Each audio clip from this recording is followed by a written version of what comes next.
పూర్తి వివరాలకు చదవండి రేపటి అక్షర శిల్పం దినపత్రికలో.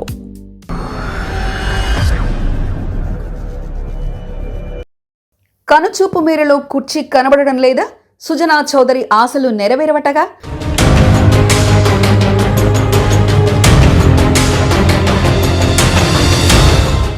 నలుగురు కమ్మ సామాజిక వర్గానికి చెందిన మంత్రులు మరొకరికి ఛాన్స్ ఇచ్చేందుకు ఆసక్తి చూపలేరని, అందుకే ఆయన అంటీ ముట్టనట్లు వ్యవహరిస్తున్నారట.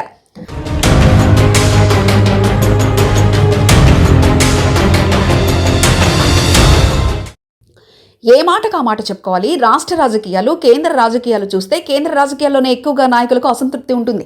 ఎందుకంటే ఇక్కడ నేతలు అక్కడ ఏ విధమైన విషయాన్ని చెప్పలేరు. అలాగని రాష్ట్రంలో తమకు కేంద్ర నేతల వద్ద ప్రయారిటీ ఉందా లేదా అనేది తెలుసుకోలేరు. ఇది అన్ని రాష్ట్రీయ పార్టీలకు అంటే ప్రాంతీయ పార్టీలకు ఉన్న చిక్కే. ముఖ్యంగా ఏపీలోని బీజేపీతో కలిసి వెళ్తున్న కూటమి ప్రభుత్వంలోని బీజేపీ నేతలకు మాత్రం కొంత అసంతృప్తి ఉంది. ఇక్కడ బీజేపీ నాయకులకు కేంద్రం ఏమీ ఆసరా ఇవ్వట్లేదు, పైగా తమను పట్టించుకోవట్లేదు అనే అసంతృప్తి బాగానే ఉందట. అలాగే కొంతమంది నేతలు ఈ విషయంలో చాలా డల్గా ఉన్నారట. ఆంధ్రప్రదేశ్ భారతీయ జనతా పార్టీలోని పలువురు నేతలు అసంతృప్తితో ఉన్నారు.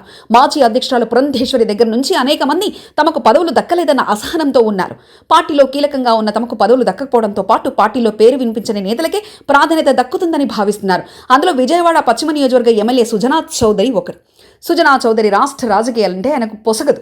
ఆయనకు కేంద్ర రాజకీయాలంటేనే ప్రీతి. అందుకే 2 సార్లు రాజ్యసభకు అడిగి మరీ ఎంపిక చేయించుకున్నారు. ఒకసారి కేంద్ర మంత్రి పదవిని కూడా చేపట్టారు. 2024 ఎన్నికలకు వచ్చేసరికి సుజనా చౌదరికి ఎంపీ టికెట్ దక్కలేదు. వాస్తవానికి విజయవాడ పార్లమెంటు టికెట్ ఆశించారు. కానీ పొత్తులో భాగంగా ఆయనకు సీటు దక్కలేదు. తన కొలీగ్ సీఎం రమేష్కు మాత్రం అనకాపల్లి ఎంపీ సీటు దక్కింది. సుజనా చౌదరి అయిష్టంగానే ఎమ్మెల్యేగా పోటీ చేసి విజయం సాధించారు. అయితే ఆయన తనకు బీజేపీ కోటలో మంత్రి పదవి దక్కుతుందని గట్టిగా భావించారు. తాను సీనియర్ నేత కావడంతో పాటు అనేక అంశాల్లో టీడీపీలో తనకున్న సంబంధాలు కూడా మంత్రి పదవిని తెచ్చిపెడతాయని ఆయన ఆశించారు. కానీ కేంద్ర నాయకత్వం ఆలోచన వేరే విధంగా ఆచరణలోకి పెట్టడంతో ఆశ్చర్యానికి గురయ్యారు. తొలిసారి ఎమ్మెల్యేగా ఎన్నికైన సత్యకుమార్ యాదవ్కు మంత్రి పదవి ఇచ్చారు. దీంతో ఆయన పార్టీలో పెద్దగా యాక్టివ్గా లేరు.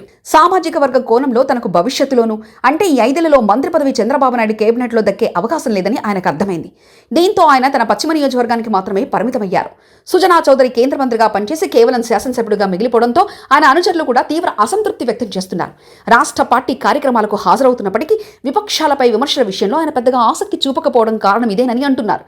చంద్రబాబు క్యాబినెట్లో ఇప్పటికే 4 కమ్మ సామాజిక వర్గానికి చెందిన మంత్రులు ఉండడంతో మరొకరికి ఛాన్స్ ఇచ్చేందుకు ఇటు టీడీపీ అటు బీజేపీ ఆసక్తి చూపదన్న అంచనాలతో ఆయన అంటి ముట్టనట్లు వ్యవహరిస్తున్నారని అంటున్నారు. మరిన్ని కథనాల కోసం సబ్స్క్రైబ్ చేసుకోండి మీ అక్షర శిల్పం.